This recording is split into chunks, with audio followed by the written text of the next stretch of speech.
ஏமா அழுதுட்டு வர? என்னாச்சு? அப்பா கெட்டவரா? யார் சொன்னா? ஃப்ரெண்ட்ஸ் எல்லாம் சொல்றாங்க. ரித்து, இங்க வா. வா, உட்கார். கம். அப்பாவை பத்தி யாருக்கு நல்லா தெரியும்? எனக்கு. உனக்கு தானே? அம்மாவுக்கு தெரியாது. இல்ல, எனக்கு. என் அளவுக்கு உங்களுக்கும் தெரியாது. உன் அளவுக்கு எனக்கும் தெரியாது. அப்ப அப்பாவை பத்தி நான் உனக்கு சொல்லுவேன், கேப்பியா? உன் டேடி உன் மனசு படி கெட்டவரா? இல்ல தானே? அப்புறம் ஏன் மத்தவங்க சொல்றத கேக்குற?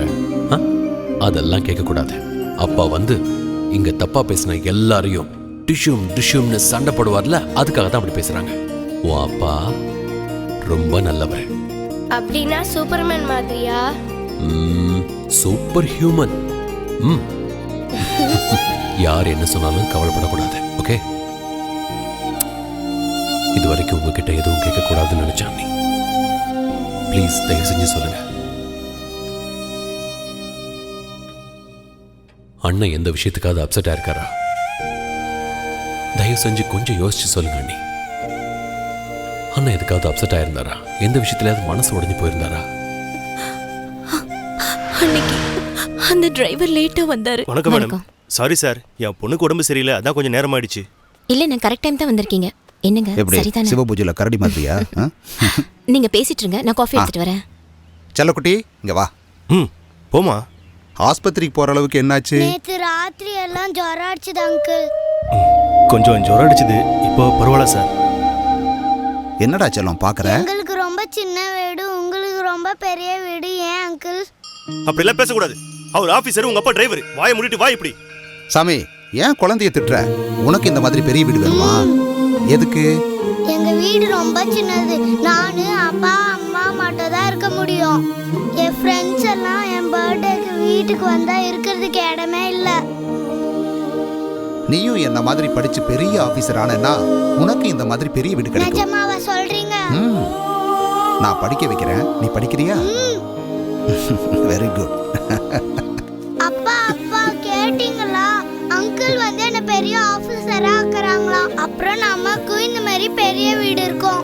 அப்புறம் என் பர்த்டே, அம்மா பர்த்டே, உன் பர்த்டே எல்லாம் செலிப்ரேட் பண்ணலாம்ப்பா. சரிம்மா.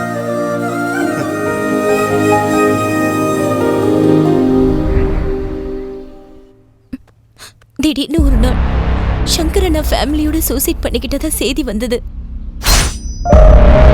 அவர் மகளுக்கு கேன்சர் இருந்துச்சு சார். கேன்சரா? ஃபைனல் ஸ்டேஜுக்கு வந்துருச்சு. ட்ரீட்மெண்ட்டுக்கு பணம் இல்லாதனால மகளை காப்பாற்ற முடியலன்ற வேதனையில யாருக்கும் சொல்லாம சூசைட் பண்ணிட்டாங்க. ட்ரீட்மெண்ட் பண்றதுக்கு பணம் இல்லாம சங்கரண்ணா ஃபேமிலியை சூசைட் பண்ணிக்கிட்டதை நினைச்சு உங்க அண்ணன் ரொம்ப அப்செட் ஆயிட்டாரு. சங்கரண்ணா பொண்ணு மேல அவரு ரொம்ப பாசம் வச்சிருந்தாரு. அவளோட சாவு அவரை ரொம்ப டிஸ்டர்ப் பண்ணிருச்சு. பத்துக்கு வந்த கேன்சரை குணப்படுத்தவே முடியாதாப்பா? இதெல்லாம் உனக்கு யார் சொன்னது? எல்லாரும் அதை பேசிட்டு இருந்தாங்க, நான் கேட்டேன்ப்பா. அது அப்படியெல்லாம் இல்லம்மா. அவ சரியா மருந்து சாப்பிடல. எதனால? அவளோட அப்பா அவளுக்கு சரியான மருந்து வாங்கி கொடுக்கல. சரிதான், பத்துக்கு கேன்சர் குணமா இருக்காது.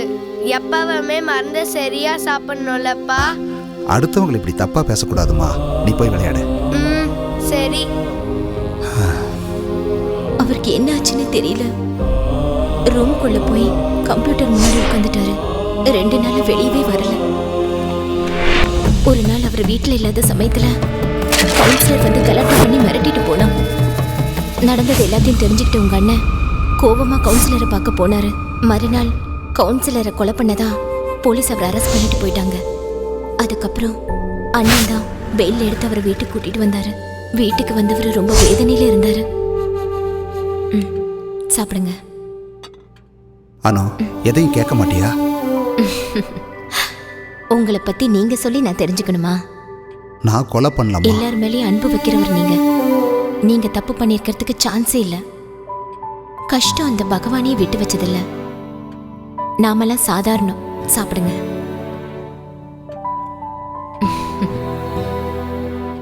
உங்ககிட்ட ஒரு விஷயம் கேட்கணுமா? முதல்ல சாப்பிடுங்க, அப்புறம் பேசிக்கலாம். விட்டுட்டு எப்பவும் ஸ்டடி ரூம்லயே தான் இருப்பாரு.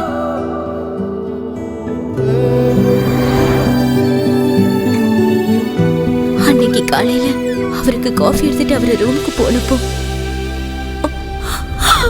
அவர் ஏன் அப்படி பண்ணிக்கிட்டாருன்னு இன்னைக்கு வரைக்கும் எனக்கு புரியல.